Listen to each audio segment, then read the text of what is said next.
जय हिंद साथियों, स्वागत है आपको हमारे चैनल पीसीएस दर्पण पे। आज का जो सेशन देख रहे हैं दोस्तों, यूनिक पब्लिकेशन का बिहार कर्मचारी चयन आयोग जो है बीएसएससी इंटर स्तरीय जो परीक्षा है दोस्तों, उसके लिए हम लोग जो डेली वाइज पे सेट प्रैक्टिस मारते हैं, एक दिन यूनिक पब्लिकेशन तो एक दिन रुकमणी पब्लिकेशन का। तो आज का जो सेशन होने वाला है दोस्तों, यह सेट नंबर कैमा है, तो यह 8वां क्रम के है। तो आइए इस सेशन को स्टार्ट करते हैं हम लोग। और ये प्रीवियस ईयर हम लोग पहले मारेंगे, ठीक है ना दोस्तों। आपको पहले भी बता चुके हैं कि 10 इसमें जो है प्रीवियस ईयर है और 20 जो है आपको प्रैक्टिस सेट है। तो 10 प्रीवियस ईयर्स को पहले कंप्लीट करेंगे, उसके बाद हम लोग मॉडल प्रैक्टिस सेट को भी बनाएंगे, ठीक है। तो इस सेशन को अपने दोस्तों में शेयर कीजिए जो भी बीएसएससी के लिए तैयारी करते हैं। तो आज की जो सेशन होने वाली है वो कैवे क्रम की है दोस्तों। तो बिहार एसएससी संयुक्त इंटर स्तरीय जो है प्रतियोगिता परीक्षा प्रथम पाली जो 23/12/2022 में पूछी गई है, वो हम लोग करने वाले हैं। टोटल 150 क्वेश्चन मिलेगी। तो आइए इस सेशन को स्टार्ट करते हैं। अपना स्कोर कमेंट सेक्शन में ज़रूर बताइएगा। चलिए स्टार्ट करते हैं हम लोग इस सेशन को। आप हमारे चैनल पर नए दोस्तों सब्सक्राइब कीजिएगा ताकि नेक्स्ट आने वीडियो सबसे पहले आप तक पहुँचेगी। देखिए यहाँ पे क्या है दोस्तों कि बिहार एसएससी संयुक्त स्नातक स्तरीय जो है प्रतियोगिता परीक्षा जो है 23/12/2022 में पूछी गई प्रथम पाली में प्रश्न। तो आइए हम लोग बनाते हैं। पहला प्रश्न क्या बनता है, देखिए पहला प्रश्न क्या आया था कि प्रशासनिक तंत्र में जो है प्रकाश का संचरण किस सिद्धांत के अनुसार होता है। प्रकाशिक तंत्र में जो है प्रकाश का संचरण किस सिद्धांत के अनुसार होता है। तो आंसर बनेगा आपका, बताइए। राइट आंसर बी बनेगा, पूर्ण आंतरिक परिवर्तन के कारण। राइट आंसर बी हो जाएगा। अगला प्रश्न देखें, दिया क्या गया है कि 2 और 3 में दिए गए दिशा निर्देश को सावधानी से पढ़िए और नीचे दिए गए प्रश्न को उत्तर हमें देना है। तो देखिए पहले हम लोग पढ़ते हैं कि यहाँ पे क्या लिखा है कि a+b का मतलब है a b का पिता है। ये सब दिया हुआ है, ठीक है ना। हम लोग सीधे अब सेंटेंस पे आते हैं। कौन सी अभिव्यक्ति संकेत देती है कि p s की बेटी है। कौन सी देती है दोस्तों, तो आपको यहाँ पे इक्वेशन देखना होगा, ठीक है ना। इस चारों इक्वेशन में आपको देखना होगा कि कौन सी करेक्ट है। तो आप ऑप्शन बेसिस पे विकल्प से भी ले सकते हैं कि कौन सा उठाएं। तो चलिए हम लोग ने आंसर वाली ऑप्शन नंबर बी को उठाया, ठीक है। अब ये बी को उठाए ना, तो L+R कहने का मतलब आपको देखना होगा कि L+R का मतलब क्या है, यानी A+B को देखना होगा। इसका मतलब क्या है कि A B की पिता है, ए जो है बी के क्या है, पिता है। तो आपको यहाँ बताना होगा आर के पिता कौन है, एल है। ऐसे आपको सॉल्व करना है, ठीक है दोस्तों। जैसे L+R का भी बता दिए क्या होगा कि एल जो है पिता होंगे किसके, आर के, ठीक है। आर के पिता, ठीक है। इनको प्लस करिए। अब क्या बोल रहा है कि R/S, इसका मतलब क्या है कि आर जो है पत्नी है किसकी, एस की, ठीक है। आर जो है यह पत्नी है किसकी, एस की, ठीक है। तो यानी ये हस्बैंड होगा, इसका पति होगा, ठीक है। तो ये क्या लगे, इसके ये ससुर लगेंगे, ठीक है। चलिए अगला देखते हैं कि S+P का मतलब क्या है दोस्तों, यानी कि क्या है S+P, एस क्या है यहाँ पे, पिता है किसके, पी के, ठीक है। पी के पिता है। अब बताया नहीं गया पी बेटा है या बेटी, ठीक है। अब आगे देखते हैं हम लोग। अच्छा ये बेटी है, ठीक है ना, ये बताया गया है दोस्तों। तो यहाँ पे ये माइनस होगी, ठीक है। अब P इंटू टी का मतलब है कि इसमें दिया गया है P जो है टी की बहन है, P जो है टी की क्या है, बहन है। तो ऐसे माइनस हो गई। तो अब हमें रिलेशन क्या बताना है, P एस की बेटी है, P जो है एस की बेटी है, एस की बेटी है। बिल्कुल सही है बात, क्योंकि एस की बेटी तो है ही ये। तो आंसर नंबर इसलिए हमारा बी बन गया है ना। अगला प्रश्न देखें, सेम वैसा ही आपको सॉल्व करना है। ये इक्वेशन दे ही दिया है, इसको सॉल्व किए। क्यू को टी की दादी है, क्यू को टी की दादी स्थापित करने के लिए प्रश्नवाचक चिन्ह के स्थान पर क्या आएगा। तो प्रश्नवाचक चिन्ह के स्थान पे बता दें आपको दोस्तों, ये डिवाइड का सिंबल आएगा। ये डिवाइड का मतलब क्या है दोस्तों, तो देखिए डिवाइड का मतलब यहाँ पे आपको दिखाते हैं। डिवाइड का मतलब है कि ए बी की पत्नी है, ठीक है ना। यहाँ पे ये बनेगा। तो आंसर नंबर हमारा क्या बन रहा है, राइट आंसर ऑप्शन सी। अगला देखें प्रश्न कि शैवाल तथा कवक के मध्य सहजीविता कहलाती है, क्या कहलाती है दोस्तों, तो यह कहलाती है लाइकेन। आंसर क्या बनेगा, ऑप्शन नंबर बी, लाइकेन कहलाती है। लाइकेन जो होता है एक जटिल जीवन रूप है जो शैवाल और कवक के मेल के परिणाम स्वरूप बनता है। किसका किसका परिणाम स्वरूप बनता है, शैवाल और कवक, इससे लाइकेन बनता है। इसे जो सहजीवी संबंध में शैवाल कवक के लिए भोजन बनाते हैं, क्योंकि शैवाल प्रकाश संश्लेषित होते हैं, संश्लेषक होते हैं, जबकि कवक जो है आश्रय प्रदान करते हैं और शैवाल के लिए जल एवं खनिज की अवशोषण करते हैं। सहजीविता के दो वर्गों के बीच एक निकटवर्ती संबंध है, जिससे कम से कम एक सजीव प्रजाति जो है लाभान्वित होते हैं। सहजीविता के 3 प्रकार है, कौन कौन है दोस्तों? तो पहला जो है आपका सहोपकारिता, इसमें 2 सजीव लाभान्वित होते हैं। और सहभोजिता, इसमें एक प्रजाति को लाभ होती है परंतु दूसरे को न लाभ और ना ही हानि होती है। तीसरा है परजीविता। परजीविता इसका मतलब क्या है कि इसमें एक प्रजाति को लाभ होती है और दूसरे को हानि होती है। अगला प्रश्न देखें, निम्नलिखित में से कौन युग्म सुमेलित नहीं है, ये हमें बताना है।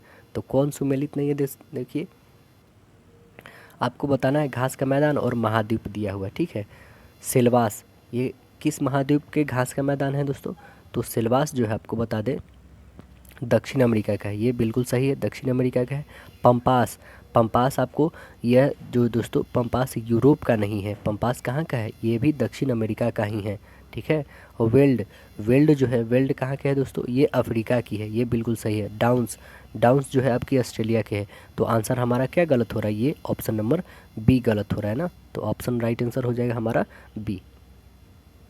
अगला प्रश्न देखिए, और पंपास जो बता दें आपको दोस्तों, यह दक्षिण अमेरिका के जो है अर्जेंटीना के लिए बहुत ही समृद्ध है, ये दक्षिण अमेरिका के अर्जेंटीना में मिलती है। अगला प्रश्न क्या है हमारा कि सेब की कीमत 6 रुपये प्रति नग और आम की कीमत 5 रुपये प्रति नग है, तो एक्स इन फलों पर 42 रुपये खर्च करता है, तो खरीदे गए सेब की संख्या कितनी है हमें बतानी है। तो चलिए हम लोग सॉल्व करते हैं इसे। तो देखिए यहाँ पे हमारा दे दिया गया है क्या, सेब की कीमत 100 रुपया तथा आम की कीमत 5 रुपया, ठीक है। अकॉर्डिंग टू प्रश्न चलते हैं तो बोल रहा है कि 6 प्रति नग जो है सेब है और प्लस 5y आम इक्वल कितना हो जा रहा है? 42, ठीक है। सिर्फ x का वैल्यू हम लोग यदि 2 रखते हैं तथा y की वैल्यू 6 देने पे समीकरण संतुष्ट हो जाएगा। देखिए यहाँ पे 6 दूना के 12 और 6 पचे 30, 12 और 30 जोड़ेंगे तो 42 हमने एक्सेप्टेड अपना लिया, ठीक है। तो एक सेब का कीमत कितना आ रहा है? 2 रुपया, मतलब x की वैल्यू 2 ही आ रही ना। तो एक सेब का कीमत हमें फाइंड करना था, तो निकल तो गई, कितना आ गई? 2 रुपया। तो आंसर क्या बना हमारा? ऑप्शन नंबर ए बन गया, राइट आंसर ए। अगला देखें कि x जो है 10 दिन में 1/5 काम कर सकता है, y 60 दिनों में 60% काम कर सकता है और z 12 दिनों में 1/3 काम कर सकता है, तो कौन पहले काम को पूरा करेगा? कौन काम सबसे पहले पूरा करेगा? चलिए यहीं पे हम बना के दिखाते हैं आपको दोस्तों। देखिए यहाँ पे बोल क्या रहा है कि x जो है संपूर्ण काम को करेगा कितना? तो 10 गुने लेगा आपका 5, ठीक है, यानी टोटल 50 दिन लेगा।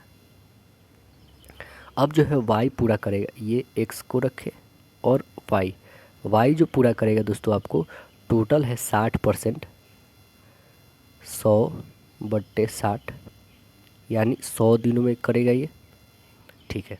अब जो है z की बारी आती है, तो z जो करेगा दोस्तों यह 12 × 3 मतलब 1/3 है, तो 12×3 36, ये 36 दिनों में करेगा। तो अब बताइए यहाँ से कि सबसे पहले काम कौन करेगा दोस्तों? तो यहाँ पे दिख रही है ना, सबसे पहले जो काम करेगा वो z करेगा, तो आंसर हमारे पास क्या आ गई? ऑप्शन नंबर सी आ गई।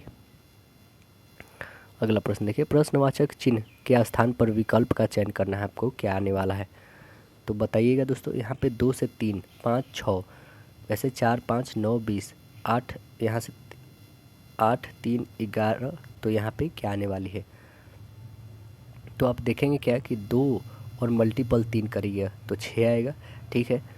कितना आ गया दोस्तों? 6 आ गया। और 2 और प्लस 3 ऐड करिएगा तो 5, मतलब दोनों को गुना करने पे 6 और दोनों के जोड़ने पे दोस्तों 5 आ रहा है। तो इस दोनों को गुना करिए 20 और दोनों को जोड़िए तो 9, बिल्कुल सही। दोनों को गुना करिए 8 तरीका 24, यहाँ 24 आना चाहिए, दोनों को ऐड करने पे 11, तो ऑप्शन नंबर हमारा ए बनेगा। अगला प्रश्न देखें कि उत्तर आकृति में कौन सी आकृति जो है प्रश्न आकृति में दी गई आकृति बन सकती है? तो देखिए यहाँ पे प्रश्न आकृति को पहले गौर से देख ले, ठीक है। देख लेने के बाद दोस्तों हम लोग उत्तर आकृति को भी देखेंगे। आपने देख लिया, चलिए अब उत्तर आकृति को हम लोग देखते हैं। तो इसमें देखिए और बताइए कि कौन सी आंसर बनने वाली है। ठीक है,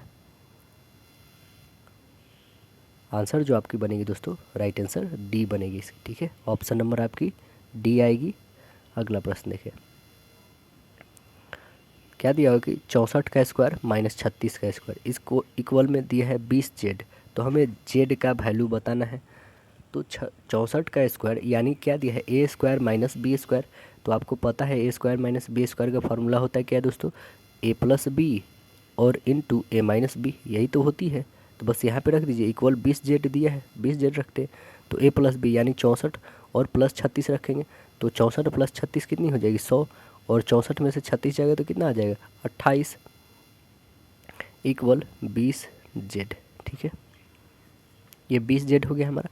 अब जो है हमारे पास क्या है दोस्तों, ये 20Z है, इसे हम लोग 20 से क्या करेंगे, इसको डिवाइड कर देते हैं। ठीक है, यहाँ पे 20 आ जाएगा, यानी Z की वैल्यू सीधे निकालते, 20 25 100, यानी 28 25 कितना हो जाएगा, 140। Z की वैल्यू कितनी आ गई, 140। ऑप्शन नंबर आपका क्या निकल गया, डी निकल गया। अगला देखिए, भारत के संविधान का अनुच्छेद 157 किससे संबंधित है, 157 किससे संबंधित है दोस्तों। तो 157 आपको बता दें, यह संबंधित है राज्यपाल के रूप में नियुक्त के लिए योग्यता से, है ना। ऑप्शन नंबर सी बनेगा आपका 157 में। ठीक है, और 155 में क्या है दोस्तों, 155 में है कि राज्यपाल की नियुक्ति कितने में है, 155 में है, और ये 157 में है नियुक्ति के लिए उनकी योग्यता, है ना। और 154 में क्या है दोस्तों, उनकी कार्यपालिका शक्ति। 154 इनकी क्या है, कार्यपालिका शक्ति इसमें निहित होगी। अगला प्रश्न है हमारा कि दक्षिणी गोलार्ध में समताप रेखाओं का कम टेढ़ी मेढ़ी होने का प्रमुख कारण क्या है इसका कारण दोस्तों। तो विशाल महासागरीय विस्तार। ऑप्शन बनेगा ऑप्शन नंबर सी। दक्षिणी गोलार्ध में जो है तापमान पर महासागरों का स्पष्ट प्रभाव देखा जाता है। यहाँ समताप रेखाएं लगभग अक्षांश के समानांतर चलती है और उत्तरी गोलार्ध की अपेक्षा अलग मतलब भिन्नता कम इसमें तीव्र होती है। अगला है प्रश्न कि राष्ट्रीय मानवाधिकार आयोग के अध्यक्ष किसे नियुक्त किया जा सकता है। तो किसे नियुक्त किया जा सकता है दोस्तों, तो इनको भारत का सेवानिवृत्त मुख्य न्यायाधीश को नियुक्त किया जा सकता है। ऑप्शन बनेगा आपका बी हो जाएगा, राइट आंसर बी होगा। इसके प्रथम अध्यक्ष कौन थे, तो रंगनाथ मिश्र थे। कौन थे दोस्तों, प्रथम अध्यक्ष जो थे राष्ट्रीय मानवाधिकार आयोग के रंगनाथ मिश्र थे। इनकी कार्यकाल कब थी, तो इनकी कार्यकाल जो थी 1993 से लेके 1996 तक थी इनकी कार्यकाल। भारत के सेवानिवृत्त मुख्य न्यायाधीश थे। अगला प्रश्न देखा जाए तो किस संख्या के 30% को 49 में जोड़ने पर वही संख्या प्राप्त हो, तो वह संख्या कौन ही दोस्तों। तो आइए हम लोग इसको सॉल्व करते हैं। देखिए यहाँ पे बहुत ही आसान बोला, किसी संख्या के 30%, कोई संख्या है सपोज करिए x है, इसका 30%, 30/100 लीजिए को 49 जोड़ने पे 49 यहाँ पे ऐड कर दीजिए, जोड़ने पर वही संख्या प्राप्त हुई जो हमने संख्या माना है, वही संख्या। तो बनाइए इसे, 0 से 0 कैंसिल करिए, तो आपके पास कितना है 3x/10 + 49 इक्वल x है। ठीक है, इस x वाले को इधर लेके आते हैं हम लोग, तो कितना हो जाएगा हमारे पास, x तो पहले से इधर था, इधर घट जाएगा, क्या हो जाएगा 3x/10 हो जाएगा, इधर बस 49 बच गया। ठीक है, ये यहाँ से हट गया। अब देखिए ये 49 इक्वल एलसीएम लेते हैं हम लोग, तो 10x - 3x/10, 10 में से 3 यानी 7x बचेगा, तो 7x/10 इक्वल 49। 7 से काटिए 7 टाइम में, और 7 दाही 70 यानी x की वैल्यू 70। तो वो संख्या कौन सी है, ऑप्शन नंबर आपकी बी 70 है। अगला है, निम्नलिखित में कौन सी प्रतिरोधकता की एक इकाई है। निम्नलिखित में कौन सी प्रतिरोधकता की एक इकाई है, तो आंसर बनेगी आपकी ए, ओम मीटर है। कौन है दोस्तों, ओम मीटर है। किसी धातु की प्रतिरोधकता का मान उस धातु के 1 मीटर लंबे धातु एवं 1 मीटर स्क्वायर अनुप्रस्थ काट वाले धातु के प्रतिरोध के बराबर होता है। किसी धातु की प्रतिरोधकता उस धातु के प्राकृतिक पर एवं धातु के तापमान पर निर्भर करती है। तो अगला प्रश्न देखिए दोस्तों, इसमें आपको छोटे ये बताना है कि यहाँ पे जो संख्या के बीच में दिया गया सिंबल, इसकी संख्या क्या आने वाली जब 11 से हम इसको भाग करेंगे। तो देखिए इसको बहुत ही सिंपल तरीके से आप बना सकते हैं दोस्तों, या तो भाग विधि पे बना ही सकते हैं, दूसरा भी विधि है दोस्तों उससे भी बना सकते हैं। आप जो आपको पसंद है वो बनाइए। यदि आपको भाग विधि आ रहा है 11 से इसको भाग दीजिए, ऑप्शन 1 उठा लीजिए, पहला, दूसरा, तीसरा, चौथा, ऐसे उठा के आप बना सकते हैं। कोई भी एक ऑप्शन उठाइएगा ना, आपको उससे अंदाज़ा हो ही जाएगा। यदि रिमाइंडर 1 बचता है तो मतलब कि एक और उसको ज़्यादा चाहिए, यदि रिमाइंडर 2 बचता है तो मतलब उसको 2 ज़्यादा चाहिए, है ना, मतलब शेषफल। यदि 1 और 2 ये से बचता है तो आप समझ जाइएगा ना कि हाँ कितना और ज़्यादा चाहिए कि उसमें ऐड कर देंगे तो हमारा बन जाएगा। तो इसके अकॉर्डिंग भी आप बना सकते हैं ऑप्शन बेसिस। अब दूसरा जो है हमारा कि दोस्तों आपको बता दें कि यहाँ पे जैसे आप देखें 6, 8, ठीक है, फिर 4 और फिर 8। देखिए मैंने एक एक जो है अक्षर को गैप कर करके मैंने टिक लगाया, ठीक है। तो ये 6, 8, 4, 8 को ऐड करते तो ऐड करिएगा तो कितना आ जाएगा आपके पास, 8, 6, 14, 18, 18, 8 कितनी हो जाएगी आपके पास, 26, ठीक है, 26। और ये देखिए 4 और ये हैज़ जो है 4 प्लस हैज़ और प्लस 5 तो कितना हो जाएगा 9 और प्लस हैज़, ठीक है। इसमें से घटा देना है आपको, 9 प्लस हैज़ जो है हम x ले लेते हैं, ये 11 के बदले आ गई, ठीक है। तो यहाँ पे देखिएगा 26 में से आप 9 को घटाइएगा तो 17 आएगी, 17 माइनस x इक्वल यहाँ पे 11 डालना है। तो ये कितना हो जाएगी, 11 में से 17 में से 11 घटाई इक्वल x, यानी कितना घटेगा 6। तो हमारे पास x की वैल्यू मतलब यहाँ पे स्टार की वैल्यू क्या आने वाली है, 6 आने वाली। तो आप भाग दे के भी निकाल सकते हैं और इस विधि पे भी निकाल सकते हैं। तो ऑप्शन नंबर आपकी बी बनी। अगला देखें कि प्रश्न चिन्ह को प्रतिस्थापित करने के लिए अगली जो है कौन सी आकृति आएगी, ये हमें बतानी है। तो प्रश्न आकृति को देखिए यहाँ पे, और कौन सी आकृति आएगी ये आपको बताना है। सभी क्लॉकवाइज दिशा में घूम रही है, ठीक है ना, तो आपको ध्यान रखना होगा। देखिए एक यहाँ पे है, ठीक है, 8 यहाँ पे था, अब इधर आ गया, जस्ट यहाँ से यहाँ आ गया, ठीक है, फिर यहाँ से यहाँ, फिर यहाँ से यहाँ, फिर यहाँ से यहाँ, तो अगली यहाँ पे, यानी 8 जो है अब किधर कहाँ पे होगी, यहाँ पे होगी। तो इसमें भी है, इसमें भी है ऑप्शन, ठीक है। और देखिए चारों में 8 वहाँ पे, ठीक है। अब दूसरी क्या हमें देखना है दोस्तों, तो दूसरी जो हमें देखनी है, ऑप्शन भी देखते रहिए। दूसरी जो है हमारे पास क्या है दोस्तों, तो दूसरी है अब इसकी बारी, ठीक है, एरो वाली की। तो देखिए एरो यहाँ थी, अब यहाँ जस्ट नीचे आ गई, फिर यहाँ पे आ गई, फिर अब जो एरो हमारी है दोस्तों कहाँ पे चली गई है, यहाँ के बाद दोस्तों एरो चेंज हो जा रही, ठीक है, ऊपर तो जा रही है बट नीचे की तरफ दिखा रही, फिर यहाँ पे आ रही, मतलब आगे जो एरो जो आएगी हमारी यहाँ पे आएगी, ठीक है। तो अब देखिए एरो जो है सभी हमारी यहीं पे है, ठीक है। अब कितने कंडीशन बाद हमारी एरो चेंज हो रही, तो 1, 2, 3, तीसरी कंडीशन के बाद चौथी में चेंज हो रही है ना। तो यहाँ से 1, 2 यही, यानी मतलब कि ये आना चाहिए, ये भी आना चाहिए, ये भी, और ये तो होगा नहीं, डी तो यूँ ही हमारा कैंसिल हो गया दोस्तों, ठीक है, क्योंकि ये ऊपर से दे दिया है एरो। अब हमारे पास मात्र 3 ही बच गए। अब दूसरा कंडीशन क्या है, ये परपेंडिकुलर जो दिया है इससे आप देख सकते हैं यहाँ थी, ठीक है, मतलब यहाँ थी तो यहाँ आ गई, ठीक है, यहाँ से जस्ट टी बन गया, मतलब 2 के छोर पे ये टी बना, ठीक है, जस्ट यहाँ से यहाँ गया। तो यहाँ से जो भी अब आएगा आगे में तो क्या ऐसा ही रहेगा, नहीं ये उलट जाएगा, है ना दोस्तों, ये क्या होगा, उल्टा होगा। यानी कि हमारे पास उल्टा होगा क्या, नहीं, ये तो होगा नहीं क्योंकि ये उलट गया। अब बच गया हमारे पास बी या नहीं तो सी। चलिए अब यहाँ पे देख रहे हैं, अब लास्ट है हमारे पास ये वाली एरो, कौन है, ये 1 वाली, 1 यहाँ पे है, ठीक है, ये जस्ट उल्टा हो गया, फिर इधर गया दोस्तों, फिर यहाँ पे आ गया, ठीक है, आगे बढ़ी, फिर यहाँ पे है तो आगे ही ना बढ़ेगी, ये यहाँ पे आएगी और ये जस्ट इसके अपोजिट हो जाएगी, यानी कौन, ये तो उल्टा हो गई है, ये तो होगी नहीं, सेम इसी की तरह हमें इसका जस्ट अपोजिट, यानी ऑप्शन नंबर कौन सा दिख रही है, सी। तो राइट आंसर बन गया ऑप्शन सी। अगला प्रश्न देखें कि राष्ट्रीय खेल दिवस कब मनाया जाता है। यह कब मनाया जाता है दोस्तों, राष्ट्रीय खेल दिवस तो आपको मनाया जाता है 29 अगस्त को मनाया जाता है राष्ट्रीय खेल दिवस, और 25 सितंबर को मनाते हैं अंत्योदय दिवस दोस्तों। 25 सितंबर को अंत्योदय दिवस मनाते हैं, और 29 सितंबर को क्या मनाते हैं, विश्व हृदय दिवस, विश्व हृदय दिवस मनाते हैं दोस्तों। और आपको बता दें कि 29 अगस्त को जो राष्ट्रीय खेल दिवस मनाया जाता है यह किनके जन्म दिवस पर मनाते हैं, तो हॉकी के जादूगर कहे जाने वाले मेजर ध्यानचंद जी के जन्म दिवस पे ये हम लोग मनाते हैं राष्ट्रीय खेल दिवस। अगला है, निम्नलिखित में कौन सा देश जो है सार्क का सदस्य नहीं है। सार्क का सदस्य नहीं है ये बताना है। सार्क मतलब क्या होता है दोस्तों, इसका मतलब हिंदी में फुल फॉर्म जानिएगा तो दक्षिणी एशियाई क्षेत्र सहयोग संगठन है। इसमें 8 देश हैं, तो इसमें बताना है कौन नहीं है। इसमें है भारत है, मालदीव है, पाकिस्तान है, बांग्लादेश है, श्रीलंका है, भूटान है और अफ़गानिस्तान है। और इस संगठन की जो सार्क की स्थापना होती है यह होती है 1985 में होती है। तो इसमें कौन नहीं है दोस्तों? मॉरिशस जो है इसका सदस्य नहीं है। तो ऑप्शन नंबर आपका सी बन जाएगा। अगला प्रश्न है हमारा कि समीर वी कामत डैश क्षेत्र के एक महत्वपूर्ण पद धारण करने के किए हुए हैं।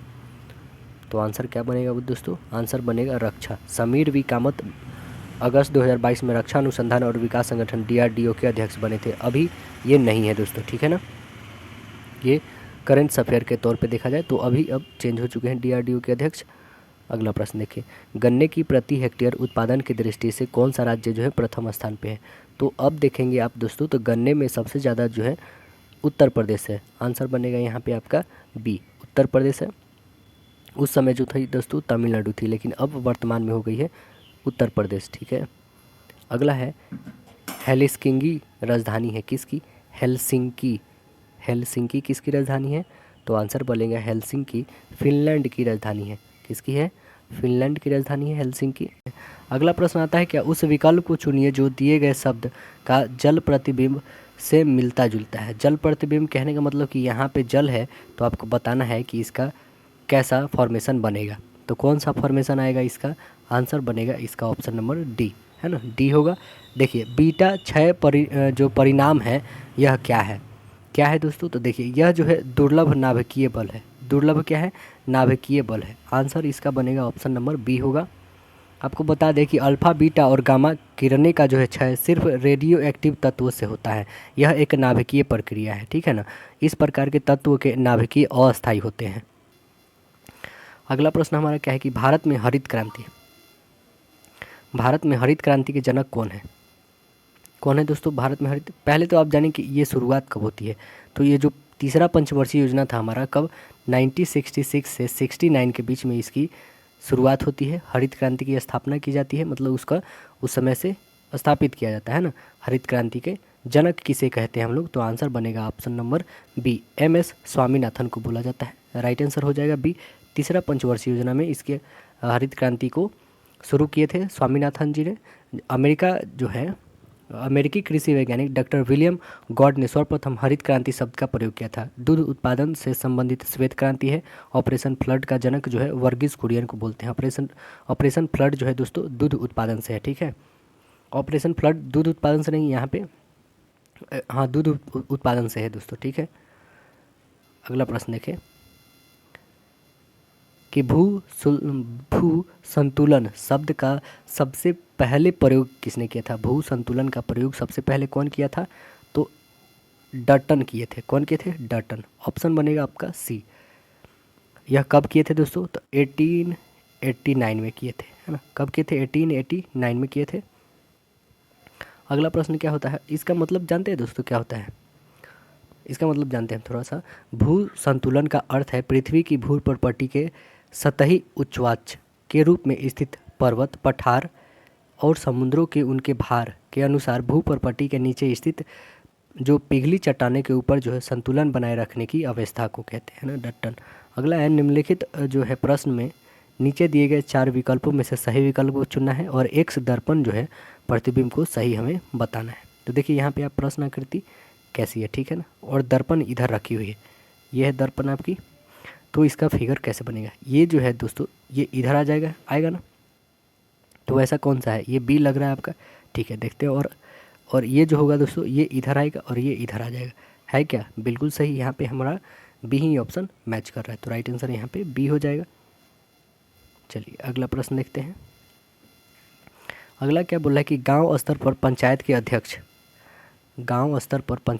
कौन होते हैं? गांव स्तर पर पंचायत के अध्यक्ष को लोगों के द्वारा प्रत्यक्ष रूप से चुना जाता है ना। तो आंसर बनेगा राइट आंसर ए हो जाएगा।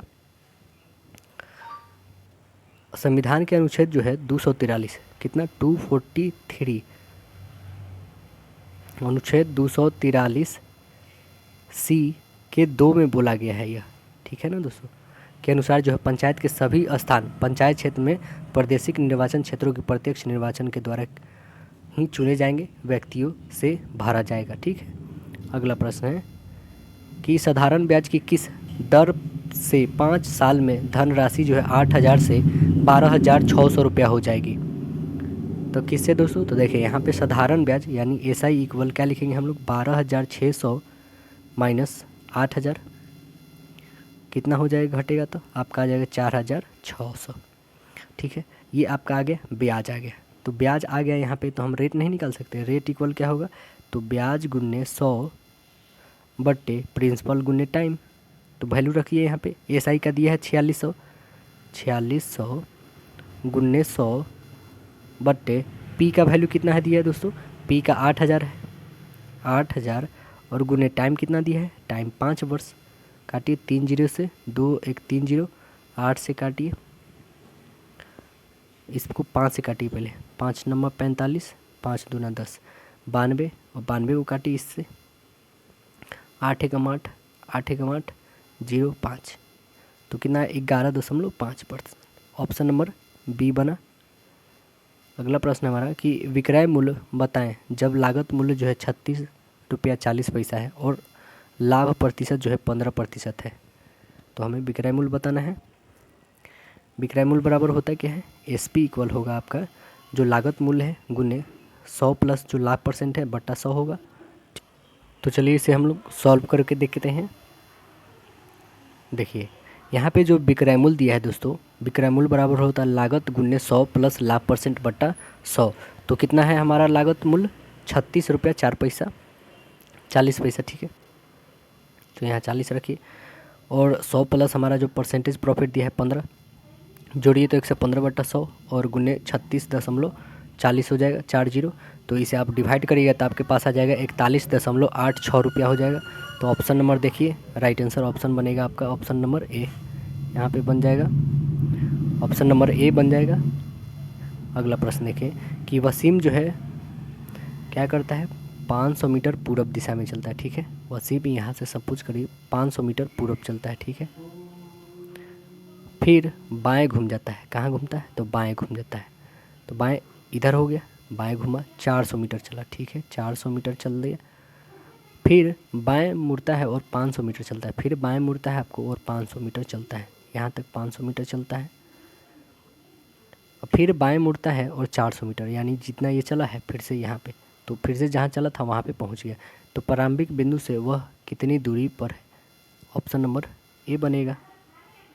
अगला प्रश्न देखिए कि एक स्कूल में प्रत्येक वर्ग में छात्रों की संख्या 30 है। नए छात्रों की भर्ती के बाद 4 नए वर्ग और तैयार हो जाते हैं। अब कुल वर्गों की संख्या 15 है तथा प्रत्येक में 25 छात्र हैं। तो स्कूल में नए छात्र कितने भर्ती हुए, ये हमें बताना है। तो पहले वर्गों की संख्या कितनी थी, 15 माइनस 4 यानी टोटल 11 था।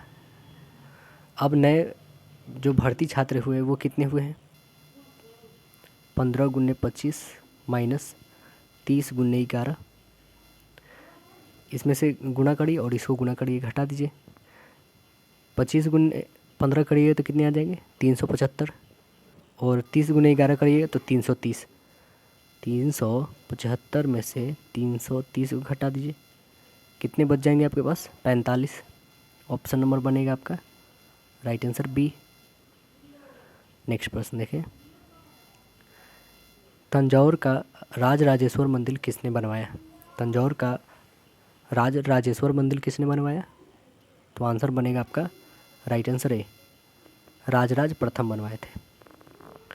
राजराज प्रथम जो है राजेश्वर मंदिर चोल शासक जो थे राजराज प्रथम ने 985 में 985 से लेकर 1014 के बीच में इन्होंने बनवाया है। मंदिर का निर्माण जो है 1010 में पूरा हुआ था। इसे बृहदेश्वर मंदिर या शिव मंदिर के नाम से भी जाना जाता है। अगला है कि अर्णव का स्थान कक्षा में ऊपर से 8वां है और नीचे से 39वां, तो कक्षा में कुल कितने विद्यार्थी हैं, दोनों को ऐड कर दीजिए, एक घटा दीजिएगा, 39 और प्लस 8 तो कितना हो जाएगा 17 कैरी 1, 47 में से एक घटा दीजिए 46। ऑप्शन नंबर आपका बी बन रहा है। देखिए अगला है कि 35 से 36 इसी से बनेगा प्रश्न। देखिए ये कोई कोड खास बात दिया गया है, ठीक है ना, कि इसका ये है, ठीक है, इसका ये दिया हुआ है, ठीक है, इसका ये लिखा हुआ है और इस कोड भाषा में इसको ये लिखा गया। तो आपको INE यानी यहाँ पे दिख रहा है ना, इसको क्या लिखेंगे ये हमें बताना है। तो INE बहुत ही सिंपल है, इसे आप बना सकते हैं। तो INE का जो है ऑप्शन नंबर का बता दें दोस्तों, यहाँ पे एवरी आएगा, ठीक है ना। आंसर क्या बनेगा, एवरी, ऑप्शन नंबर बी बनेगा, ठीक है। अगला क्या है, निम्नलिखित में फेसिंग का कोड कौन सा होगा। तो फेसिंग का कोड क्या होगा दोस्तों, फेसिंग का आपको बता दें, फेसिंग का हो जाएगा NGI बनेगा, है ना, ऑप्शन नंबर सी। एक वृत्ताकार चकती का जो है जड़त्व घूर्णन इसके किसी व्यास के परितः होगा, किसके परितः होगा। तो आइए देखते हैं, ये फार्मूला है। आंसर क्या बनेगा, तो आंसर बनेगा आपका mr²/4। आंसर बनेगा आपका option number C, right answer हो जाएगा। अगला प्रश्न है कि सही उत्तर आकृति का चयन हमें करना है जो प्रश्न आकृति को पूरा करेगी। देखिए यहाँ पे प्रश्न आकृति क्या है, आपने देख लिया ये प्रश्न आकृति, इसमें कौन सी पूरा कर रही है। तो आपको पता है इसमें कौन सी आएगी दोस्तों, यह जो एक ऐसे आने वाली होगी। तो कोई है इसमें है बट ए में नहीं है, ये कट जाएगी, ठीक है। और देखिए ऑप्शन एक जो है आपके पास बी है, एक डी है और एक सी है, ऐसे आने वाला, ठीक है। अब दूसरा क्या कंडीशन इसमें है, क्योंकि 3 निकल रहा मेरा, ये तो निकल नहीं रहा। दूसरा कंडीशन है हमारे पास कि ये जो है ऐसे आना चाहिए, ठीक है। मिड में कौन है, एक ये भी है, ठीक है, बी भी आ रहा है और मेरा सी भी आ रहा है और डी भी आ रहा है, ठीक है। अब दूसरा देखा जाए, दूसरा कंडीशन है कि जो ये मेरा ऐसे ड्रॉप करेगा उसके बाद जो है ऐसे और ऐसे आना चाहिए, क्या इसमें है, तो ये नहीं आ रहा है। नेक्स्ट है कि ये हमारा सी में है क्या, नहीं, इधर भी नहीं है, तो ये भी कैंसिल। इसमें आ रहा है ना, बिल्कुल सही। तो आंसर बनेगा हमारा राइट आंसर ऑप्शन डी हो जाएगा। अगला प्रश्न क्या है हमारा कि सुगौली की संधि कब संपन्न हुई है।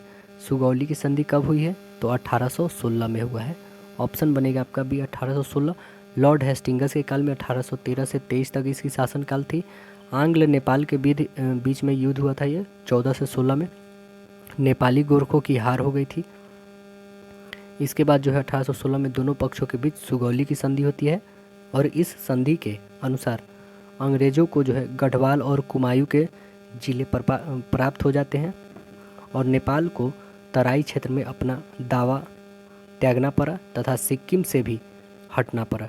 नेपाल सरकार ने काठमांडू में एक ब्रिटिश जो है रेजिमेंट रखना स्वीकार कर लिया।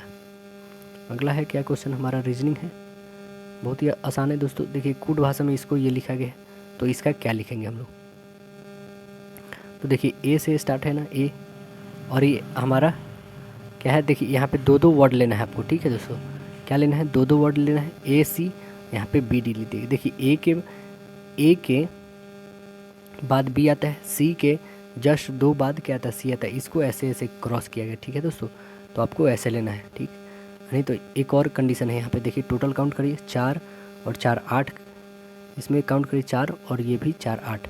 तो ये देखिए ए से डायरेक्ट लास्ट में देखें यहाँ पे तो बी आ रहा है, सी के बाद डी आ रहा है, ए के बाद बी आ रहा है, डी के बाद ई आ रहा है ना। तो वैसा ही आपको भी करना है, यहाँ पे डिवाइड करिए इसको एन, यहाँ पे देखेंगे बी, तो यहाँ पे जो बीच में आएगी दोस्तों इसको ही सबको बांटिए 4-4 अक्षर से, जो हमारा मैच करेगा वो आंसर बनेगा। तो देखिए यहाँ पे क्या है हमारे पास, स्टार्ट में बी है, यानी कि बीच में जो है हमारा सी होना चाहिए। तो एक तो है बी जो इसके पास सी है, एक ये है डी, यानी ए और सी कैंसिल हो गया हमारा। बी और डी में देखते हैं, चलिए अब देखें ओ के बाद क्या होता है 15 16 पे, यानी पी आता है, तो पी इस पे, भी इस पे, भी इस पे, ओ इस पे, ठीक है। अब आते हैं इधर की बारी आ गई, ठीक है। डी के बाद वाले को देखना है, तो देखिए डी के बाद वाला जो है हमारे पास, डी के बाद ई आना चाहिए, लास्ट में ई है, तो ऑप्शन नंबर एक ही मिल रहा है डी, ये तो होगा नहीं, तो राइट आंसर क्या हो जाएगा, ऑप्शन नंबर डी। अगला प्रश्न देखिए कि भाषा सम्मान पुरस्कार दिया जाता है, यह दिया जाता है साहित्य अकादमी के द्वारा। आंसर बनेगा सी, साहित्य अकादमी के द्वारा दिया जाता है।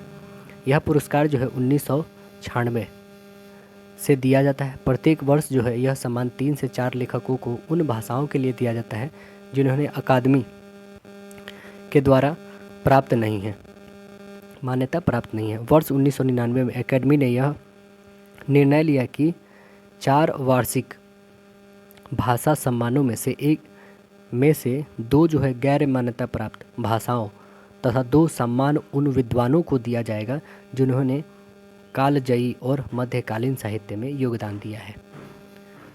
अगला है कि वह सबसे छोटी संख्या बताएं जिससे 25, 40 और 56 से भाग देने पर शेषफल प्राप्त मामले जो है 13 बचे हैं।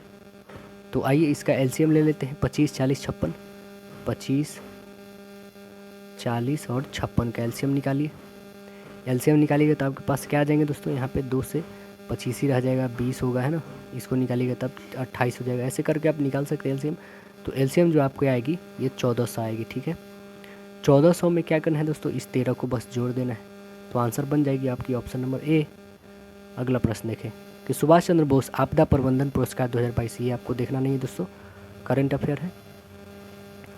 अगला प्रश्न है कि निम्नलिखित में से किस देश का मानव विकास सूचकांक जो है 2021 में भारत से ऊंचा स्थान है। तो कौन सा है दोस्तों, किस देश का मानव विकास सूचकांक जो है सबसे भारत से ऊंचा है। तो ये भी नहीं देखना है, करंट अफेयर उस समय का है 2021 का, ठीक है। तो ये करंट अफेयर उस समय का नहीं देखना हमें। अगला प्रश्न आते हैं। निम्न प्रश्न देखिए कि निम्नलिखित में से कौन सी संस्था जो है भारत की सांख्यिकी क्रियाकलापों के लिए उत्तरदायी है। तो कौन है सांख्यिकी क्रियाकलापों के लिए, तो आंसर बनेगा आपका CSO, केंद्रीय सांख्यिकी कार्यालय। आंसर बनेगा ऑप्शन ए। चलिए इसके बारे में थोड़ा जानते हैं हम लोग। केंद्रीय सांख्यिकी कार्यालय जो है यह देश भर में सांख्यिकी क्रियाकलापों का समन्वय करता है। यह सांख्यिकी और कार्यक्रम कार्यान्वयन मंत्रालय से संबद्ध कार्यालय है।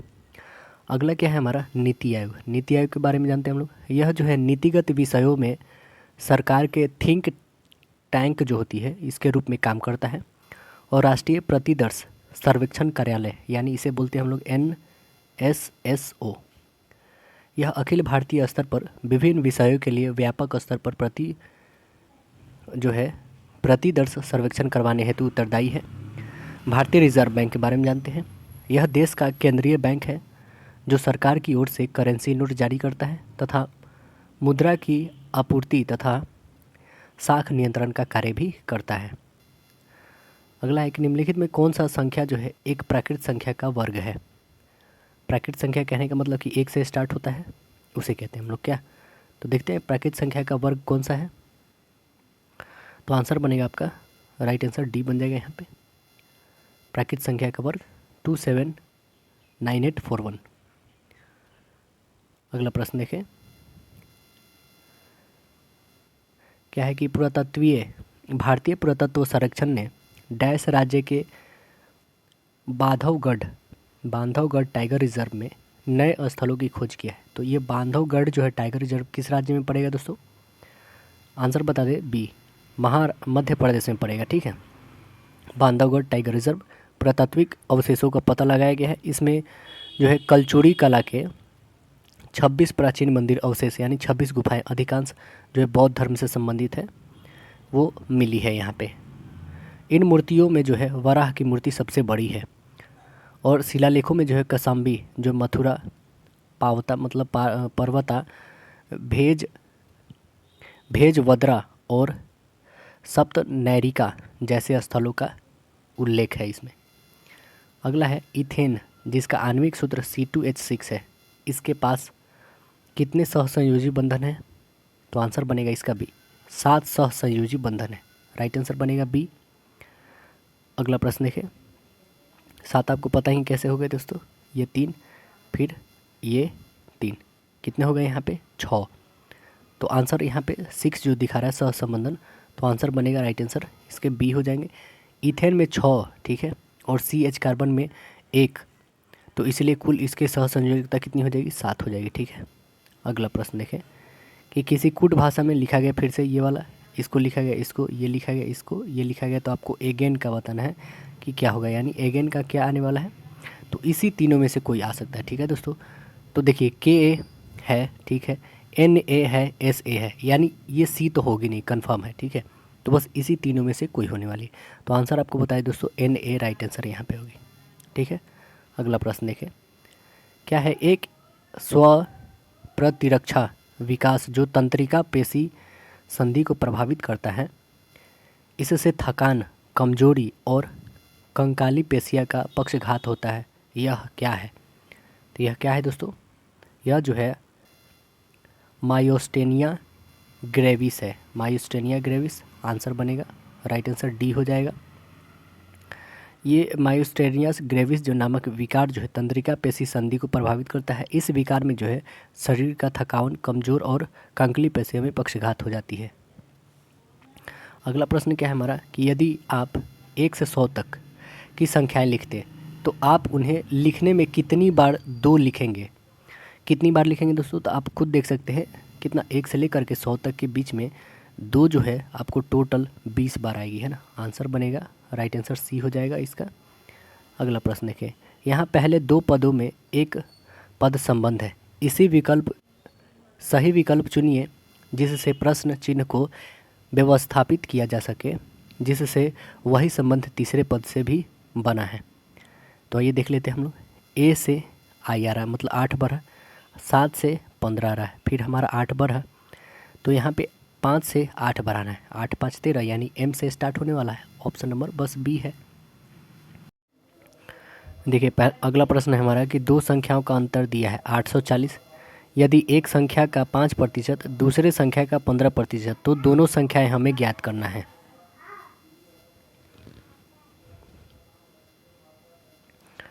देखिए अगला प्रश्न है हमारा कि 2 संख्याओं का अंतर दिया है 840। यदि एक संख्या का 5% दूसरे संख्या का 15% है, तो दोनों संख्याएं हमें ज्ञात करना है। बहुत ही आसान है दोस्तों। यहाँ पे बोल क्या रहा है कि 840, ठीक है, 840 लीजिए, और बोल रहा है कि 840 एक संख्या प्लस x कर देते हैं, ठीक है। हम मान लेते हैं एक संख्या x है तथा दूसरी 840 प्लस x है, ठीक है। एक का बोल रहा है और इक्वल इसका बोल रहा है 15%, ठीक है। चलिए अभी से काटते हैं हम लोग। 100 से 100 कैंसिल कर सकते हैं क्या? बिल्कुल कर सकते हैं। चलिए मल्टीपल करते हैं, 5 से काटिए 3 टाइम्स में, ये 3x आ गया। इधर में आपके पास क्या आ गया? तो 840 गुन्ने 5 बट्टे 100 आ जाएगा, प्लस में क्या बचेगा आपके पास? 5x बाई 100, ठीक है। इस 100 को नहीं काटी, रहने देते हैं हम लोग 100, ठीक है। इक्वल में इधर आ जाएगा 15x बाई 100, ठीक है। तो यहाँ पे क्या बचेगा? 10x इक्वल 840 गुन्ने 5, यानी पहली संख्या कितनी आ जाएगी दोस्तों? 84 गुन्ने 5 कर दीजिए, यानी आ जाएगा 420, ठीक है। तो दूसरी संख्या कितनी आ जाएगी? इसमें 840 जोड़ दीजिए, 840 कितना आ जाएगा? 1260। तो आंसर कितना आ गया? 1260 और 420। तो राइट आंसर बन रहा है ऑप्शन नंबर, ऑप्शन बी बन रहा है। अगला प्रश्न देखें कि हमारे पास दिया गया है, ठीक है ना। इसमें बता रहा है क्या कि a प्लस डी बराबर c प्लस ई है, b plus 2d equal c plus 2e है, d माइनस ई बड़ा है e माइनस बी से, तथा 2d बड़ा है a प्लस सी से। तो निम्नलिखित विकल्पों में से कौन सही कथन है, ये हमें बताना है। तो आंसर बनेगा इसका राइट आंसर डी, ये बड़ा है यहाँ पे। अगला प्रश्न देखें, बोल क्या रहा है कि 4 के पावर 3.5 रेशियो 2 के पावर 5। तो 4 को हम लोग 2 के पावर 2 लिख सकते हैं, मल्टीपल 3.5 है, 3.5, ठीक है। इसको हटाइए, इसको 10 लिखिए, 5 से काटिए, 5 से बन जाए 5 2 जा, 2 से 2 कैंसिल, यानी 2 के पावर 7 बाई 2 के पावर 5। तो कितना हो जाएगा दोस्तों? 2 के पावर 7 माइनस 5, यानी 2 के पावर 2, इतना लिखेंगे ना। तो यानी 4:1। आंसर क्या बनेगा हमारा? राइट आंसर हो जाएगा बी, 4:1, क्योंकि 2 दूना 4 और नीचे 1 रख सकते हैं। चलिए अगला प्रश्न देखें। तो बोल क्या रहा है कि मान ज्ञात करना है यहाँ पे, ठीक है। इसका बहुत ही सिंपल है, इसका वैल्यू आप निकाल सकते हैं यहाँ पे। ऐड तो करना है यहाँ पे, ठीक है ना। इसको ऐड करिएगा तो आपके पास आंसर आनी चाहिए दोस्तों 341 बट्टे 320। राइट आंसर आपका सी आना चाहिए, ठीक है। चलिए अगला देखते हैं। यहाँ पे कैसे बताना आपको तो आता ही होगा दोस्तों, बट्टा का जोड़ है, ये बहुत ही सिंपल है। इसमें कॉमन कर लीजिए 5/4, 1/5 20 सीधे कॉमन कर लेते हैं, यहाँ से बना दीजिए। अगला प्रश्न देखिए कि निम्नलिखित में से किसे जो है on board test trial and triumph my years in BCCI आत्मकथा लिखी है। तो यह कौन लिखे हैं? आंसर बनेगा डी, रत्नाकर सेठी के द्वारा लिखा गया है। किसके द्वारा लिखा गया? रत्नाकर सेठी की यह पुस्तक जो बीसीसीआई के जो प्रशासक के रूप में उनके अनुभवों का एक आत्मकथा लेख है। अगला प्रश्न देखिए कि भगत सिंह का जन्म कहाँ हुआ था? कहाँ पर हुआ था दोस्तों? तो ये हुआ था बंगा गांव में हुआ था। आंसर बनेगा ये बंगा गांव, वर्तमान में पाकिस्तान के पंजाब में पड़ता है। 1907 में हुआ था इनका, 1907 1907। जैन धर्म के 23वें तीर्थंकर कौन थे? तो आंसर क्या बनेगा? पार्श्वनाथ थे। राइट आंसर बनेगा बी। पार्श्वनाथ जो थे जैन धर्म के 23वें, और 24वें कौन थे? और लास्ट महावीर जी थे 24वें। ठीक है। अगला प्रश्न है कि भारतीय रिजर्व बैंक के द्वारा 4 मई 2000, ये तो दोस्तों इसका नहीं देखिए, करंट अफेयर है। अगला है निम्नलिखित आकृति को दी गई आकृति में से विषम हमको चुनना है। कौन विषम है? देखिए इसमें सबसे अलग बताना है आपको। तो सबसे अलग देख रहे हैं ना, इस सभी में 2-2 है, लेकिन ये सिंगल वाला है, तो आंसर में हमारा डी दिख रहा है। अगला प्रश्न देखिए, आकृति को चुनना है जो दिया गया है प्रश्न आकृति का। तो अगली क्या आने वाली है? ठीक है, देखिए अगली क्या आने वाली है इसमें, बताइए क्या आएगी दोस्तों। तो आप देख रहे हैं यहाँ से ऐसे, ठीक है, फिर ऐसे, फिर ये अपोजिट, फिर ये अपोजिट, यानी जो आने वाली है ये ऐसे होगी, यानी यहाँ पे ऐसे वाला। ठीक है, तो कहाँ? ऊपर में ही होगी, तो ये तो होगी नहीं, ये होगी नहीं। ठीक है ना, ए और बी तो कंफर्म है कि नहीं होने वाली है। अगला देखें, अगला है हमारा सी और डी। तो देखिए यहाँ पे ये जो आ रही है यहाँ पे, और ये भी आ रही, ये भी आ रहा है, लेकिन ये तो नहीं, तो डी तो यूं ही कट गया मेरा। अब देखिए ए और बी सी में कौन सी आने वाली है? देखिए यहाँ पे ये जो हमारे पास मिल रहा है दोस्तों, देखिएगा इसे, तो आप मिला के तो इससे मैच कर रहा है, तो इसलिए आंसर हमारा क्या बन रहा है? ऑप्शन नंबर सी बन रहा है। अगला है यदि दो संख्याओं का योग दिया है 36 तथा उनके गुणन 315, दोनों संख्याएं का निरपेक्ष अंतर ज्ञात हमें करना है। तो अंतर क्या हो जाएगा? यहाँ पे देखिए x प्लस वाई दिया जो 36 है, x प्लस वाई जो है आपके पास 36 दिया हुआ है। ठीक है, और एक्स वाई कितना दिया हुआ है? 315 दिया है। ठीक है, इतना दिया हुआ, तो x माइनस वाई की होल स्क्वायर आपको फाइंड करना है। तो पता ही है कि x प्लस वाई की होल स्क्वायर माइनस क्या होता है दोस्तों? 4xy लिख सकते हैं कि नहीं? बिल्कुल लिख सकते हैं इतना। तो x प्लस वाई की वैल्यू दी हुई है, और 4xy यानी 4 मल्टीपल 315 कर देते हैं। तो निकालिए इसकी वैल्यू कितनी आ जाएगी? 36 का होल स्क्वायर मतलब 1296, और माइनस 4 गुने 315 यानी 1260। घटाइए कितना आ जाएगा आपके पास? 36। तो 36 का आप स्क्वायर निकालिएगा तो कितना आ जाएगा? 6, यानी x माइनस वाई की वैल्यू आ जाएगी 6। तो आंसर बनेगा हमारा सी। दोनों का अंतर ही पूछ रहा था, निकल गया 6। अगला प्रश्न देखें कि बोल क्या रहा है कि यहाँ पे प्रश्न चिन्ह के स्थान पर कौन सा पद आएगा, ये हमें बताना है। तो देखिए 4 दूना 8, 4 3 12, 4 चौका 16, तो ऐसे आपको निकालना है। ये इसकी आधा है, जस्ट इसकी आधा क्या हो जाएगी? 2 और 3 23 आने वाली है। ऑप्शन 23 तो है नहीं दोस्तों। तो दूसरी क्या कंडीशन है हमारा? तो आप देखेंगे क्या, 56 को 2 से डिवाइड करेंगे 23 थोड़ी आएगी दोस्तों। 2 2 2 जा 4 1 8 28 ना आएगी। तो आंसर नंबर हमारा बी न बनेगा, ऑप्शन बी हो जाएगा। अगला प्रश्न देखें कि दिए गए चित्र में आयतों की संख्या आपको बताना है। काउंट करिए आयत, आपको आंसर आना चाहिए 20। राइट आंसर डी आना चाहिए। ठीक है, अगला प्रश्न देखें, यह किसके बराबर है बताना है आपको।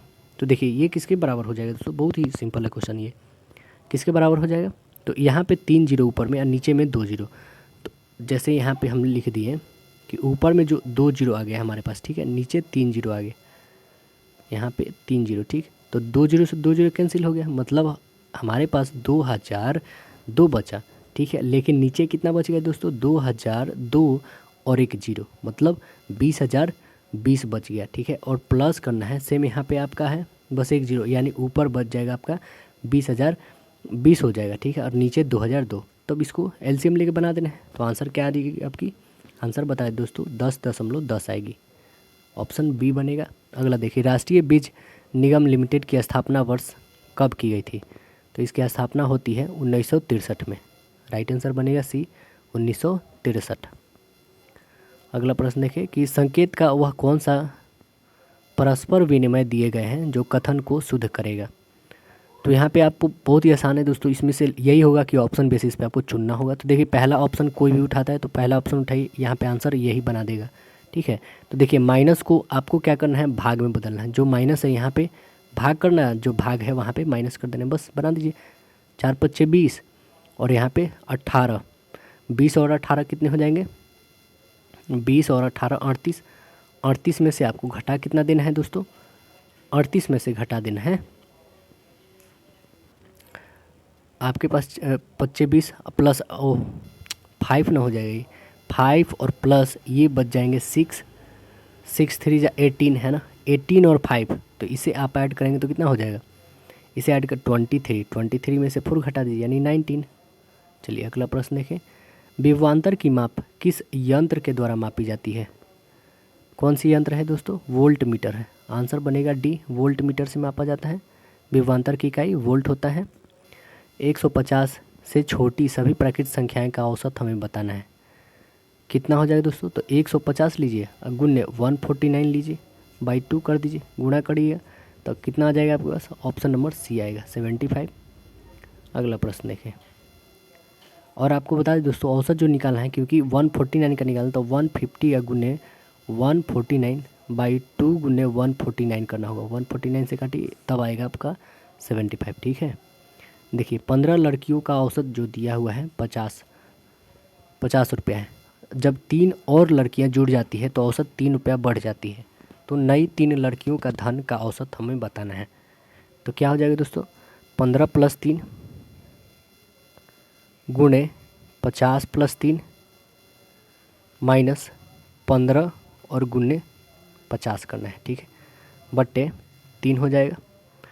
तो इसे जोड़िए, कितना हो जाएगा? जोड़ के मल्टीपल करते हैं हम लोग तो कितना आ जाएगा दोस्तों हमारे पास?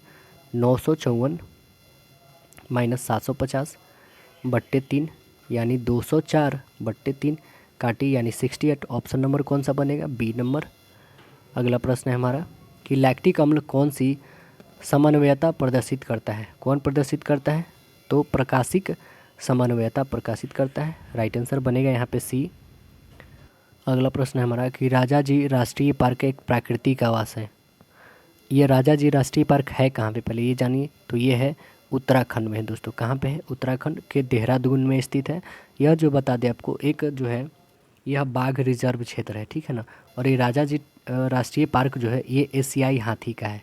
तो आंसर बनेगा ऑप्शन नंबर आपका डी हो जाएगा यहाँ पे, उसकी प्राकृतिक आवास है। अगला देखिए यहाँ पे P + Q का वैल्यू दिया हुआ है क्या, कि P Q के पिता है ऐसे दिया हुआ है। तो आपको बताना A D का मामा है ना। किसका अर्थ है कि A D का मामा है? तो इसमें बताना होगा आपको कौन है जो A D का मामा बनेंगे। तो आंसर बनेगा आपका राइट आंसर यहाँ पे A बनाइएगा तो A जो है D के मामा बन जाएंगे। ठीक है, क्योंकि यहाँ पे देखिए A गुणे B यानी P × Q का वैल्यू है कि P Q का भाई है, मतलब A जो है और B क्या है, दोनों भाई हैं। A B का भाई है, ठीक है, यहाँ पे बताया गया। और B - C माइनस वाले बताना है P Q की पत्नी है, मतलब कि B जो है C की पत्नी है। B जो है यह क्या है? B जो है C की पत्नी है, C की पत्नी है। ठीक है, या उसके बाद बोल रहा है कि C + D। C + D का मतलब है कि C जो है D के पिता है। C जो है D के पिता है, D के पिता है। तो यहाँ पे क्या बताना था कि A और D का रिलेशन, तो यहाँ पे निकल गया ना, A D के मामा है। अगला प्रश्न देखें। कौन सा शब्द जो है अन्य से संबंधित नहीं है? कौन नहीं है दोस्तों? महाधमनी, हृदय, अमाशय, यकृत। तो आंसर बनेगा राइट आंसर ए। महाधमनी जो है मुख्य धमनी है जो रक्त को हृदय से शरीर के अन्य भागों तक ले जाती है। अगला है दिए गए सही विकल्प इस प्रकार चुने ताकि दी गई श्रेणी के अनवरत करके प्रश्न चिन्ह के जगह पे ला सके। तो देखिए क्या आएगा यहाँ पे, 10 से 100 यानी 90 बढ़ा, 100 से कितना बढ़ा यहाँ पे अभी नहीं पता। ठीक है, यहाँ से कितना बढ़ा होगा दोस्तों? 90। सपोज करिए हमने कि 100 यहाँ बढ़ा होगा तो कितना 110, तो फिर हमें क्या बढ़ाना है? 110 है तो हमें बढ़ाना होगा 110। तो 100 यहाँ पे जैसे आया होगा 110, 110 में यदि हम लोग 110 और बढ़ा देते हैं, यहाँ पे 200 ना आ जाएगी। यदि 100 यहाँ पे ऐड करते हैं तो हमारे पास क्या आ जाएगी? 90, यहाँ पे 100, यहाँ पे 110 अब ऐड करते हैं तो 200 में 110 ऐड करिएगा तो 310। अब 310 में यहाँ पे आपको ऐड करना होगा 120। तो बिल्कुल सही आ रही है, यानी यहाँ पे फिट क्या कर रहा है मेरा? ऑप्शन नंबर बी, 200 फिट कर रहा है। अगला प्रश्न देखें कि ए और बी मिलकर 20 दिन एक काम को पूरा करते हैं। बी अकेले 25 दिन में, ए इस काम को कितने दिनों में पूरा कर सकेगा? तो क्या करेंगे दोस्तों? 20 × 25 और 25 माइनस 20 कर दीजिए, तो कितना हो जाएगा 20 गुने 25 बट्टे 25 में से 20 गए 5, 5 से काटी 5 टाइम 20 25 100। आंसर क्या बनेगा ए 100 दिन। अगला प्रश्न देखिए, प्रथम आंग्ल बर्मा युद्ध की शुरुआत के समय भारत का गवर्नर जनरल कौन था?